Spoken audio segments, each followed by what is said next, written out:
The second thing that I think also helps is communication, right? You know, the further along I get in my career, the more appreciative I become of somebody who can communicate well, you know, both writing and speaking.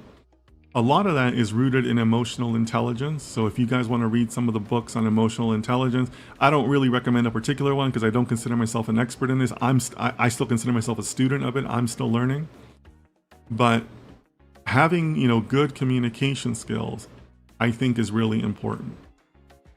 So when I think about my career progression and, you know, kind of like a milestone that you can look for in your own career, is when somebody tells you, you know, I like talking to you because you don't talk like one of the programmer guys, right? I've had people tell me that.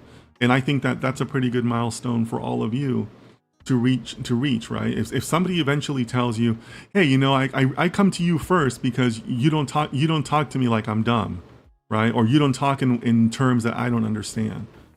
Because that's what's going to happen, right?